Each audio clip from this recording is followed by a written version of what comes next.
My name is Juliana Yao Jorgen, and I'm a career coach who helps introverts succeed in the workplace by unleashing their introvert superpowers. Today, I'm going to share a client success story of someone who would normally considered at a disadvantage in the job search, how she changed her circumstances so that she could have an advantage instead, and how you can do the same in your job search. I chose this topic because so many people assume that they aren't in a position of power because they're the one looking for work. Especially in this current job market where there's been an influx of amazing talent looking for work because of mass layoffs, and some hiring managers seeming to be holding out for that perfect unicorn employee. I love this story because although Emilie is an introvert, the approach we took with her creating a job search strategy is one that can work for anyone. Emilie came to me because she was graduating from university in a few months and wanted help securing a job.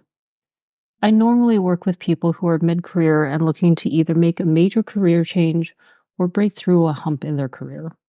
But I agreed to work with Emilie because she was otherwise a perfect fit for coaching. She was accepting of the idea that getting help will make the process faster and more certain, was open to being challenged past what she's already been told, and was willing to do the work to get that job. Like many recent graduates, Emilie assumed she was at a disadvantage in the job search. She had limited working experience, was unfamiliar with interviewing for roles beyond retail and volunteering, and was discouraged because most job postings were all asking for more experience than she had. So we started by looking at what experience she did have to see how we could create a targeted job search strategy for her. Based on her experience and education, we decided she would target junior marketing positions for smaller fast food chains. This would leverage her experience working as a barista, which we positioned as having familiarity with fast food operations, her volunteer work in marketing, where we highlighted her accomplishments, and her education in communications, which gave her current insights into marketing trends and approaches.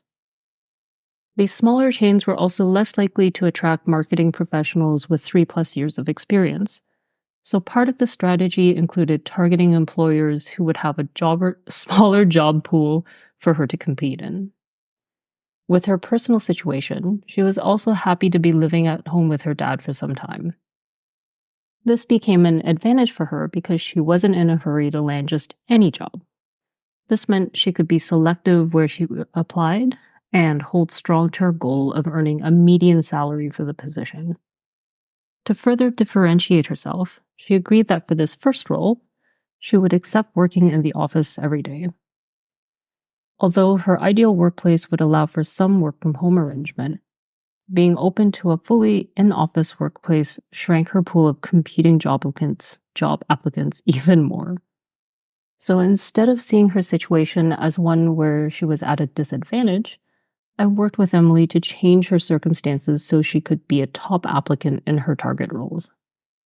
And because she committed to her plan and the work required on her resume, cover letter, interview prep, and salary negotiation strategy, she started a job as a marketing coordinator for a small national fast food chain within a month of graduation, and scored the median salary she was targeting.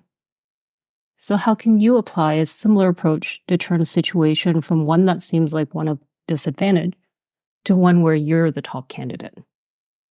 First, look at your expertise in a role and the industry or industries that you have most experience in. Aligning your job search with where you have the most experience will increase your chances of success, even if it's limited like Emilie's. Second, look at your personal situation to see where you can turn your normal into an advantage. Does your personal situation mean that you can work hours that are less desirable to others? Or maybe you're at a point in your career where you can work for less pay but more flexibility. Or maybe you've been recently laid off but have sufficient severance to subsidize a relocation if you've been offered a position in another city. Third, consider any decision you can make on employment terms you'll accept that others may not. Will you agree to work in the office more if that means you're being paid significantly more? Or maybe you can commute to a town where you can stay with family for a few days every week. Or maybe your partner already has excellent health benefits, so you can accept a position that offers less coverage. Whatever it is, there is something about your situation that gives you an advantage. You just need to look for it. Okay, that's it for now. And if you, like Emilie, are looking for some help with your job search strategy, check out my new coaching program for introverted job seekers.